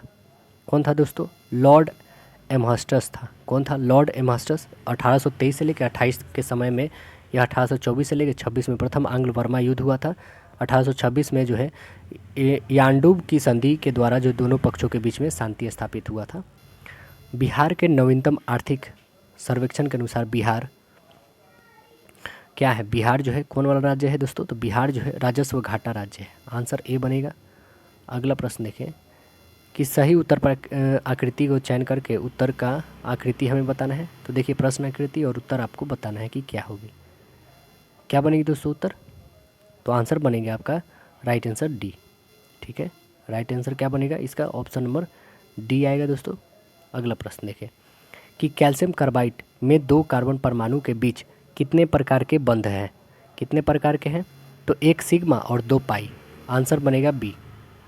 ठीक है, अगला प्रश्न देखिए CaC2 कूट भाषा में मोबिलिटी को ये लिखा गया है, तो स्टेबल का बताना है क्या होगा। तो क्या बनेगा यहाँ पे दोस्तों, एम को जैसे हम लोग 13 लिखते थे, 13 दूना 26, 33 39, 33 का 52, ऐसा कुछ मैच नहीं कर रहा। ठीक है, तो आप देखेंगे क्या कि यहाँ पे 13 जो लिखते हैं हम लोग, ठीक है, एम का वैल्यू 13 होता है, और 1 और 3 जोड़ने पे क्या आता है 4, ओ का वैल्यू 15 होता है, 1 और 5 जोड़ने पे 6। तो देख रहे हैं ना यहाँ पे आ रहा है ना, वैसे ही ये बनाना है आपको। एस मतलब 19, 9 1 जोड़ने पे कितना आता है 10, तो 10 आ रहा है ना यहाँ पे, एक ही तो मिल रहा है हमको। और कुछ देख रहे हैं, चलिए और भी देख लेते हैं हम लोग। टी 20, 2 और 0 को तो 2 आना चाहिए। ठीक है, 2 भी आ रहा है हमारे पास। उसके बाद क्या है, एक का तो 1 ही रह जाएगा। ठीक है, बी का तो 2 ही रह जाएगा। ठीक है, एल 12 होता है, तो 2 1 3 हो जाएगा, और 5 का 5। तो ऑप्शन नंबर क्या आ रहा है हमारे पास? डी राइट आंसर हो रहा है। अगला प्रश्न देखें, क्या बोल रहा है कि विनय जो है नियम, उपनियम तथा नियमावली बनाने के लिए संसद द्वारा कार्यपालिका को प्रदत्त अथवा संविधान द्वारा प्रदत्त शक्तियों का उपयोग भली भांति कर रहा है या नहीं पर विचार करने के लिए प्रतिवेदन देने के लिए किस संसद समिति का गठन किया जा सकता है? तो किसका किया जा सकता है दोस्तों? आंसर बनेगा आपका राइट आंसर ए, अधीनस्थ विधि निर्माण समिति का। अधीनस्थ विधि निर्माण समिति का, तो राइट आंसर होगा ए। अगला प्रश्न देखें कि यदि कूट भाषा इसको ये लिखा जाता है तो इसे आपको बताना है क्या होगा। तो देखिए के से एन आया, मतलब 11 से 14 3 बढ़ा, आई से मतलब सब में 3 3 बढ़ रहा है दोस्तों, आपको भी 3 बढ़ा, 5 से 8 यानी एच वाला एक ये है एक ये है, और 24 से 3 बढ़ा 27, मतलब ए पे आना चाहिए। तो आंसर ये कट गया, आंसर बच गया हमारा डी, राइट आंसर बना डी। अगला देखिए, दी गई श्रृंखला को लुप्त संख्या को हमें बताना है। 15 दूना 30, तो अगली क्या आएगी? क्या आनी चाहिए दोस्तों? तो यहाँ पे जैसे 2 से हमने गुना करा, तो यहाँ पे आपको 3 से भाग करना होगा, तो 10 आएगी। यहाँ पे 4 से आपको गुना पड़ेगा 40 आएगी, फिर यहाँ पे 5 से भाग करना होगा 8 आएगी, फिर 6 से गुना 48। तो आंसर नंबर हमारा ऑप्शन डी बन रहा है। अगला है प्रश्नवाचक चिन्ह को विस्थापित करके कौन सा विकल्प आएगा? जमना, ठोस, पिघलना, क्या बनेगा? तरल। आंसर बनेगा डी। कि मिशन इंद्रधनुष का मुख्य उद्देश्य क्या है दोस्तों? तो मिशन इंद्रधनुष का मुख्य उद्देश्य सभी बच्चों और गर्भवती महिलाओं को टीकाकरण करना। तो आंसर बनेगा राइट आंसर डी हो जाएगा यहाँ पे, है ना। मिशन इंद्रधनुष का यही उद्देश्य है, 2014 में शुरू किया गया था। अगला प्रश्न देखें, टीकाकरण से संबंधित है मिशन इंद्रधनुष। वह शैवाल जिसका उपयोग जो है अंतरिक्ष यात्री भोजन के रूप में करते हैं वह क्या है? तो वह जो है दोस्तों क्लैरेला है। क्या है यह? क्लैरेला। यह शैवाल है एक तरह से, यह जो है एक कोशिकीय ग्रीन अलगी मतलब शैवाल होता है। अगला प्रश्न देखते हैं हम लोग। तो अगला है उच्च न्यायालय के न्यायाधीशों की नियुक्ति कौन करते हैं? कौन करते हैं दोस्तों? मुख्य न्यायाधीश की नियुक्ति तो राष्ट्रपति करते हैं, और लेकिन और जो न्यायाधीश होते हैं उसकी नियुक्ति जो भारत के मुख्य न्यायाधीश होते हैं वो करते हैं। तो आप समझ गए यहाँ पे 217 के तहत होता है। 217 उच्च न्यायालय के न्यायाधीशों की नियुक्ति, उच्च न्यायालय, उच्चतम नहीं दोस्तों, उच्च न्यायालय के न्यायाधीश की नियुक्ति जो है वो करेंगे कौन? तो ये करेंगे दोस्तों राष्ट्रपति, है ना, मुख्य न्यायाधीश के करेंगे, जो उच्च न्यायालय के मुख्य न्यायाधीश होंगे। आंसर बनेगा, राइट आंसर ए होगा। अगला प्रश्न देखिए कि ब्रेड बनाने में डैश का उपयोग किया जाता है। किसका उपयोग किया जाता है दोस्तों? तो आंसर बनेगा D, saccharomyces cerevisiae. Answer D बनेगा यहाँ पे। यह ईस्ट है दोस्तों एक तरह से। भारतीय संविधान में किस संशोधन अधिनियम के द्वारा न्यायाधिकरण मतलब ट्रिब्यूनल जोड़े गए हैं? जोड़ने का सारा काम 42वें संविधान संशोधन में आता है दोस्तों, 1976 के तहत। भाग 15 के ए में जोड़ा गया है, अनुच्छेद 223 के ए में है। प्रकाशग्राही कोशिकाएं एग्जाम्पल में आप ले लिए शलाका तथा शंकु उपस्थित होती है। किस में होती है? रेटिना में। आंसर बनेगा सी, रेटिना। भारत के संविधान का कौन सा अनुच्छेद जो है राष्ट्रपति या उपराष्ट्रपति चुनाव से संबंधित शंकाओं और विवादों को निर्धारण से संबंधित है? तो आर्टिकल 71 राइट आंसर बनेगा, आर्टिकल 71। 61 में क्या कहा गया है दोस्तों? तो राष्ट्रपति के ऊपर महाभियोग की प्रक्रिया। 81 में क्या है? लोकसभा की रचना। 91 में क्या है? तो सभापति के पद के कर्तव्य का पालन करने, या फिर ये भी बोल सकते हैं सभापति के रूप में कार्य करने की उपराष्ट्रपति या अन्य व्यक्ति की शक्ति है।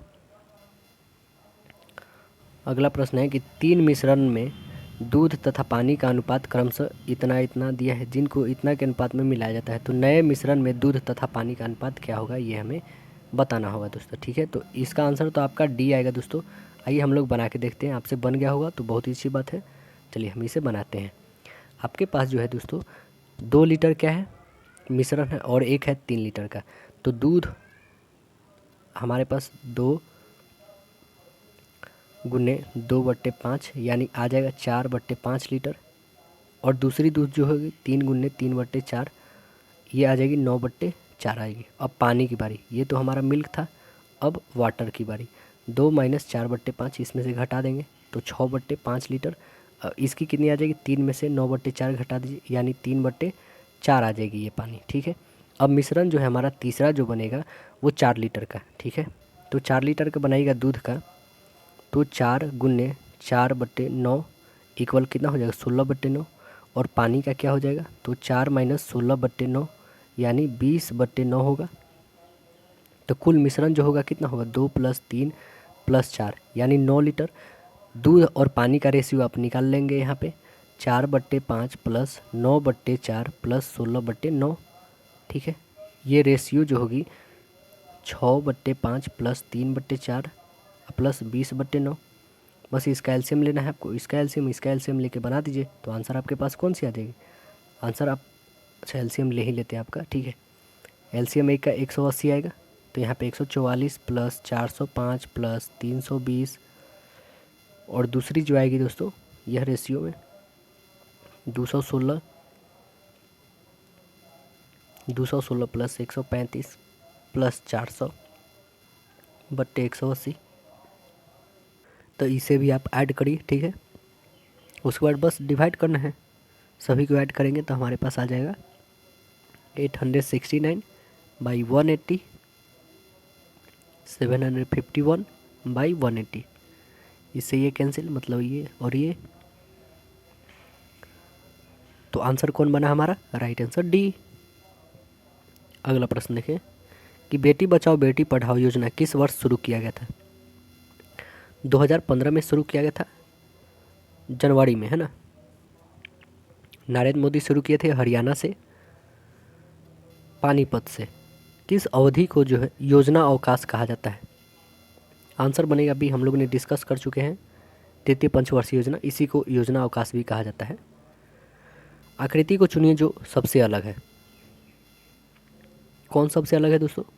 तो आंसर आपकी बी आ रही होगी, तो सही है, बिल्कुल राइट है आप।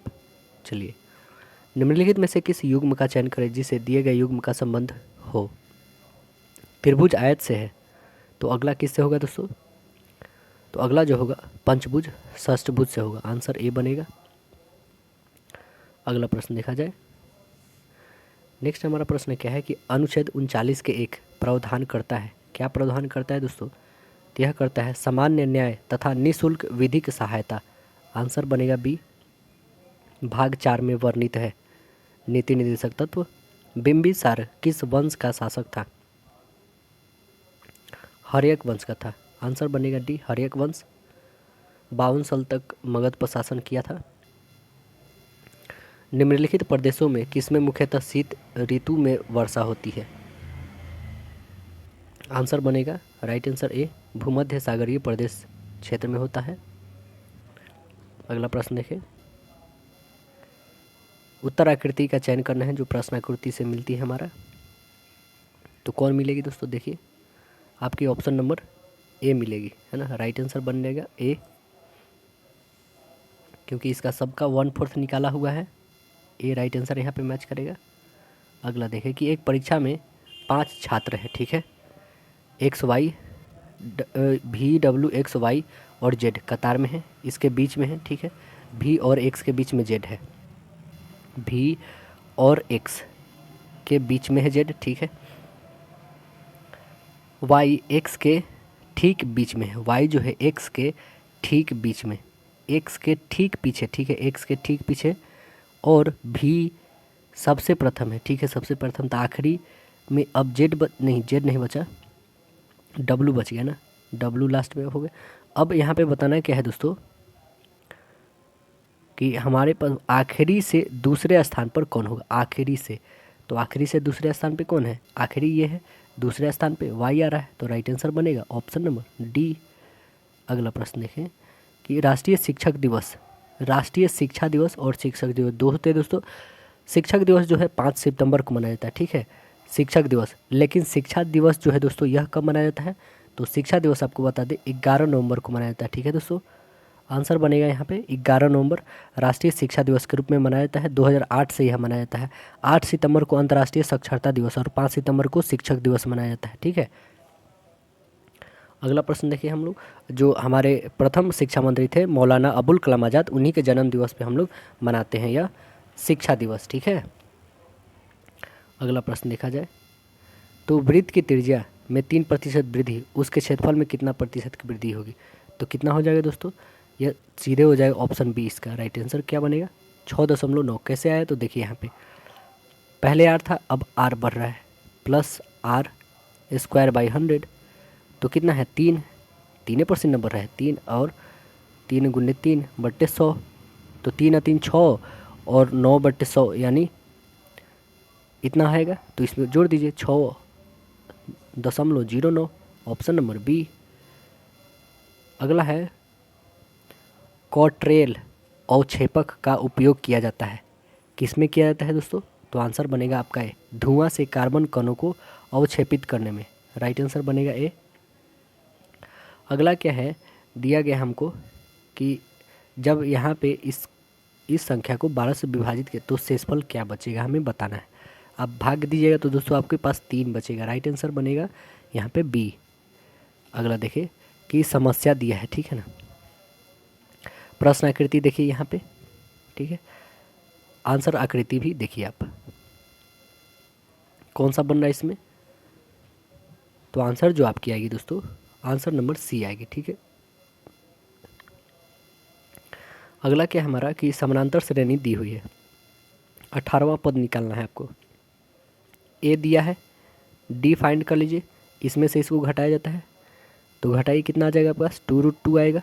ए दिया हुआ है √2, बस टी का फार्मूला लगाना है। तो टी इक्वल होता है क्या दोस्तों? देखिए T18 इक्वल होता है A + n-1 इंटू डी, यही ना होता है, बस वैल्यू रखिए। A का √2 दिया हुआ है, प्लस n तो हमारे पास 18 है, -1, और d दिया है कितना? 2√2, बस वैल्यू रखिए, वैल्यू रख दिया हमने। अब इसे सॉल्व करिए तो कितना आ जाएगा आपके पास? √2 + 34√2 इक्वल कितना हो जाएगा?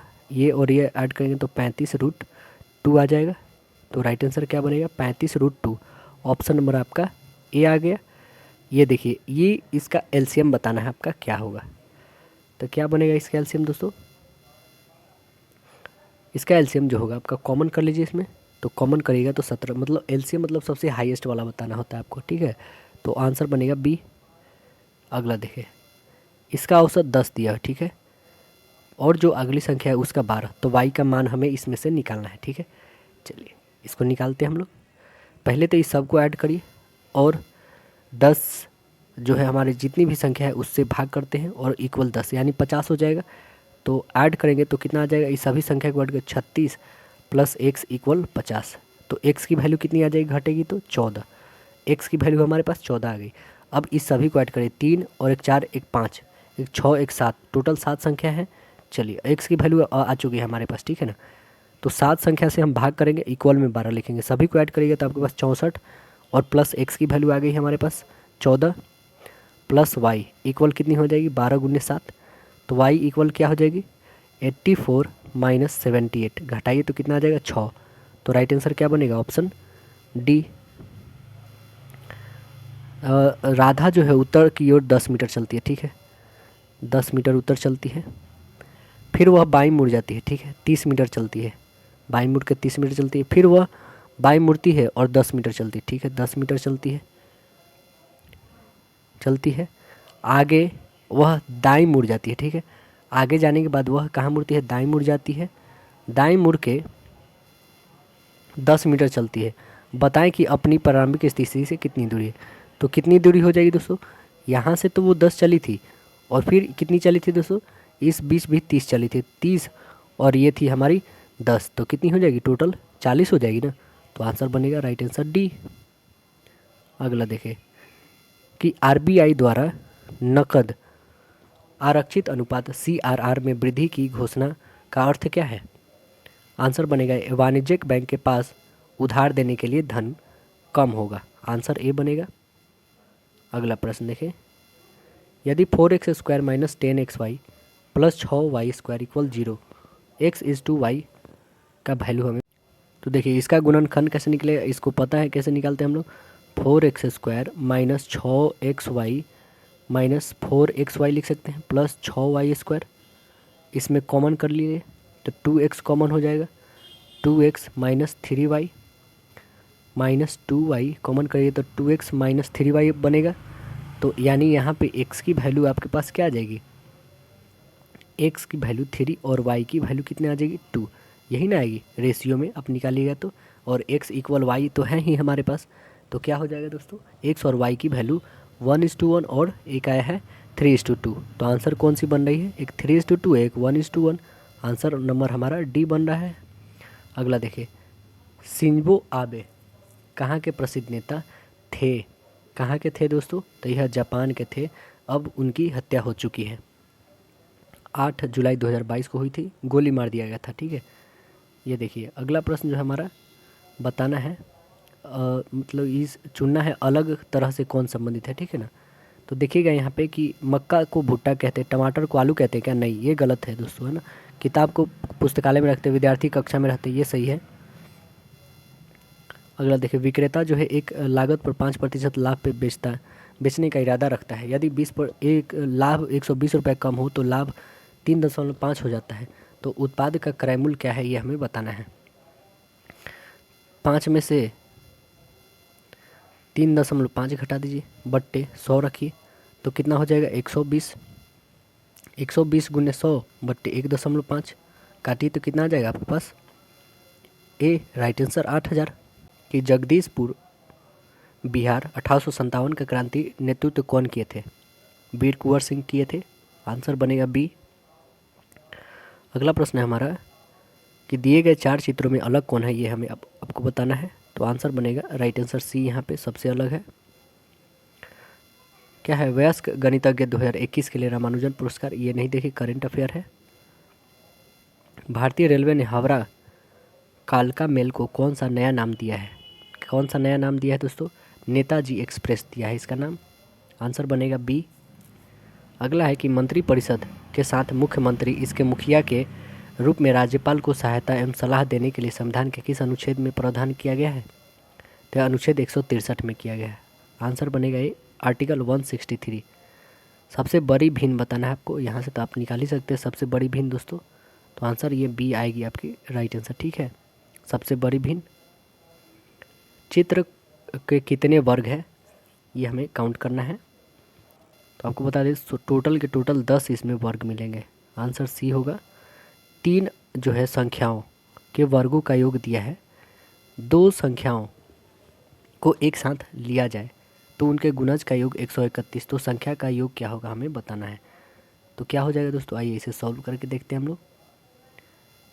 X square plus y square plus z square equal कितना दिया है 138।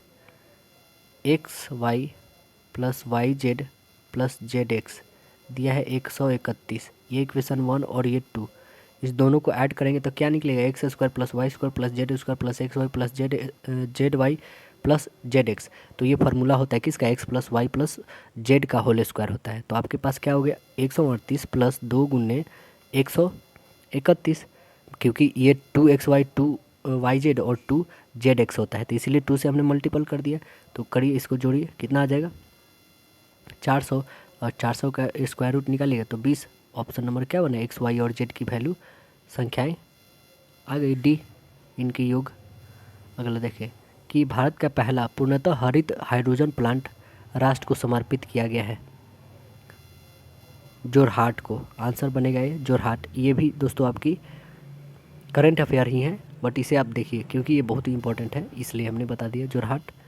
अगला देखिए, एक पाइप जो है टंकी को 40 दिन में भर देता है, परंतु टंकी के पेंद में छेद होने के कारण 20 दिन ज़्यादा लेते हैं। छेद के कारण कितने दिन में टंकी आधी खाली हो जाएगी, ये हमें बताना है। तो 40 और आपको 60 एलसीएम ले लेते हैं, 120, ये 3 टाइम ये 2 टाइम घटा दीजिए, कितनी आ जाएगी दोस्तों 2 काटी, यानी आंसर आ जाएगी 60 दिनों में वो क्या कर देगा, खाली कर देगा, आधी कर देगा। ऑप्शन नंबर सी बनेगा। अगला प्रश्न देखें कि एक पासे को दिया गया है, यदि संख्या निचले 1 हो तो उसके अपोजिट क्या होगा, है ना, मतलब 1 का अपोजिट हमें बताना है। तो 1 का अपोजिट जो दोस्तों आपका आएगा 2 आएगा। राइट आंसर क्या बनेगा यहाँ पे, डी बनेगा। ठीक है, क्यों, क्योंकि देखिए 2 के इक्वल है, मतलब इसी के ना इक्वल में आएगा, क्योंकि आप देखिए यहाँ पे 2 फिर 4 फिर 6, 2 4 6 ऐसे क्लॉकवाइज ले जाते। फिर देखिए 2 3 और 5, ये सभी तो आगे, एक ही ना एक नहीं दिख रहा था इसलिए एक हमने लिया। अगला देखिए कि पूर्वोत्तर मध्यकालीन उत्तर पश्चिम भारत की लिपि कौन सी थी, शारदा लिपि। आंसर बनेगा बी, शारदा लिपि।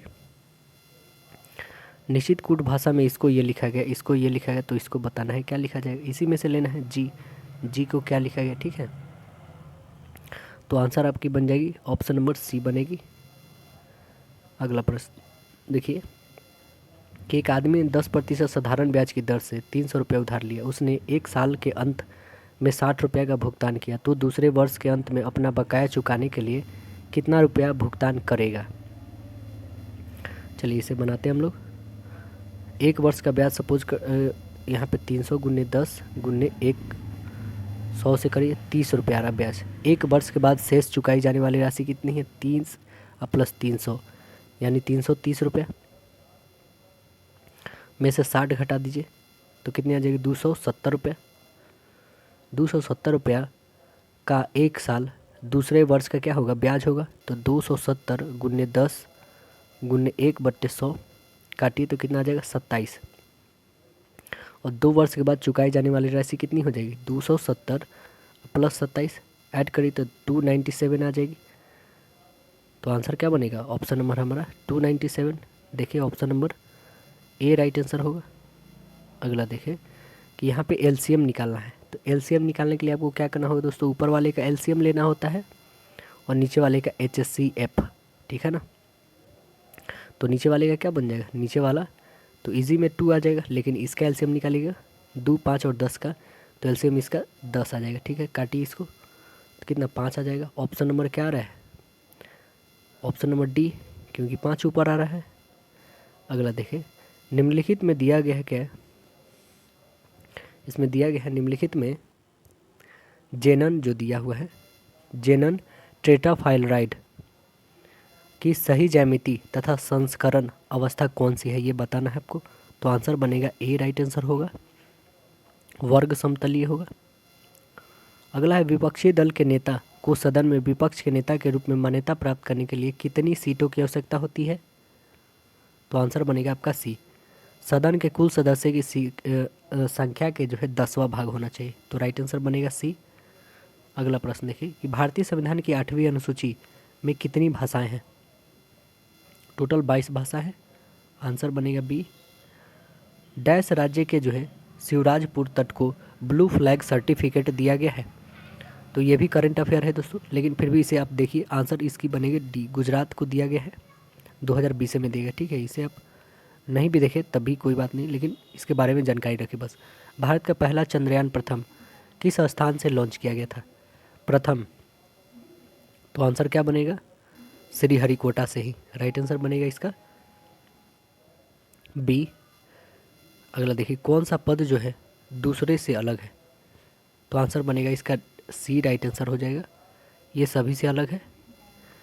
किस यूनेस जो है कि ये तो आप इसे नहीं देखिए, करंट अफेयर है दोस्तों। अब 23 वाला देखिएगा। निम्नलिखित में कौन जो है विकल्प का चयन कीजिए। कौन इसमें सबसे अलग है दोस्तों? तो अंपायर इसमें सबसे ज़्यादा अलग है। आंसर क्या बनेगा? ए राइट आंसर हो जाएगा। यहाँ पे इसमें बताना है कि 2 और 3, 2 का होल स्क्वायर देखिए और 3 का होल स्क्वायर, 3 का देखिए और ये 4 का, तो यहाँ पे 9 का तो 81 होगा और ये 49। ऑप्शन नंबर कौन सी आ रही है? 81, 49। राइट आंसर ए आ रहा है ना, तो राइट आंसर ए हो जाएगी। विषम को चुनना है आपको, तो विषम इसमें कौन है? विषम आपका 56 है। राइट आंसर बनेगा डी। क्योंकि अब सभी जो है 7 से डिविजिबल हो रहे हैं, तो एक क्या ला रहे हैं? वर्ग ला रहे हैं। मतलब इसको डिवाइड करिएगा ना 7 से 25, इसको करिएगा ना तो 9, ये भी स्क्वायर रूट है, इसको करिएगा तो 16, ये भी, लेकिन इसको डिवाइड करिएगा तो 8, ये आ रहा है नहीं। तो इसलिए हमारा आंसर डी बनेगा। हमारा कि शिवाजी और जयसिंह के मध्य पुरंदर की संधि किस वर्ष हुई थी? कब हुआ था? तो 1665 में हुआ था दोस्तों। अगला, निम्नलिखित में कौन सा विभाग जो है गृह विभाग के अधीन नहीं है? गृह विभाग के अधीन कौन नहीं है? तो कानून व्यवस्था विभाग गृह विभाग के अंतर्गत नहीं है। आंसर डी बनेगा। अगला है दोस्तों कि इसमें लिखा गया है, इसको ये लिखा गया, तो इसका बताना आपको क्या होगा, क्या बन जाएगा इसको? तो देखिए यहाँ पे सब में एक कम कम करके लिखा गया है। ठीक है, तो बस यहाँ पे भी आप वही करिए, इसको डिवाइड कर दीजिए भागों में, आधा आधा भागों में, फिर इसको भी वैसे ही करके बना दीजिए, तो आंसर आपके पास बनेगी राइट आंसर डी। अगला प्रश्न देखिए कि दूसरों से भिन्न अलग को चुनना है आपको, तो कौन है सबसे अलग? तो इसमें सबसे अलग गिटार है ना। अन्य सभी जो है बेतार वाद्य यंत्र को मुंह से फूंककर बजाया जाता है, जबकि गिटार को हाथ से बजाया जाता है। ये तो राष्ट्रमंडल खेल का है दोस्तों, तो इसे आप नहीं ही देखें। बस इतना जान लीजिए कि 2022 में जो खेला गया वो कैमा राष्ट्रमंडल खेल है, बहुत अच्छा है। तो यह जो है 22वां था। ठीक है दोस्तों, कौन था? 22वां था। और जो 4 साल बाद खेली जाएगी यानी 26 में, वो 23वां रहेगा। ठीक है, कहाँ पे हुआ था? तो इंग्लैंड के बर्मिंघम में हुआ था दोस्तों। अगला प्रश्न देखिए कि UAE की मुद्रा क्या है? UAE की मुद्रा है क्या? दिरहम है। आंसर बनेगा ये। संयुक्त अरब अमीरात की मुद्रा दिरहम है। इंडोनेशिया का रुपया ही है। भारत का भी रुपया है। ईरान का, सऊदी अरब की मुद्रा रियाल है और इराक की मुद्रा दिनार है। अब देखें यहाँ पे कौन उसको व्यवस्थापित करेगा, वो हम लोग देखते हैं। इसको ये तो आगे वाले की बताना है। बी से डी मतलब 2 भरा, टी से तो भी भरेगा मतलब 2 भरेगा। ठीक है, डी से डब्ल्यू आया, डी से हमारा क्या हो रहा है? डब्ल्यू आ रहा है। तो क्या हो रहा है यहाँ पे दोस्तों? डी से डब्ल्यू को छोड़िए, नेक्स्ट आए एफ, एफ से डी आ रहा है, मतलब क्या? 2 हमारे पास घट रहा है। तो यहाँ 25 से 2 घटाइए मतलब 23 आना चाहिए। तो कौन सा आ रहा है? आंसर नंबर आपका यही तो आ रहा है, बी नंबर। राइट आंसर बन जाएगा बी। अगला और लास्ट प्रश्न देखते हैं कि दिए गए पासे में 6 के विपरीत संख्या कौन होगी, ये आपको बताना है। तो 6 के विपरीत कौन आएगा दोस्तों? देखिए 6 के विपरीत कौन है? 1 और 4, 2 और 5 दिया है। 1 के विपरीत कंफर्म है कि 3 आने वाली है। तो राइट आंसर इसमें क्या बनेगा? ऑप्शन नंबर डी बनेगी, क्योंकि यही तो बच गया है ना, क्योंकि 2 टाइम आया है। तो आशा है दोस्तों वीडियो पसंद आया होगा। वीडियो थोड़ी इस बार की फास्ट रही है, नेक्स्ट बार से हम पूरे एक्सप्लेन के साथ बताएंगे। यदि आपको वीडियो फास्ट लगी तो ज़रूर कमेंट में बताइए कैसी है वीडियो। फिर मिलते हैं अगले सेशन में, जब तक कि धन्यवाद।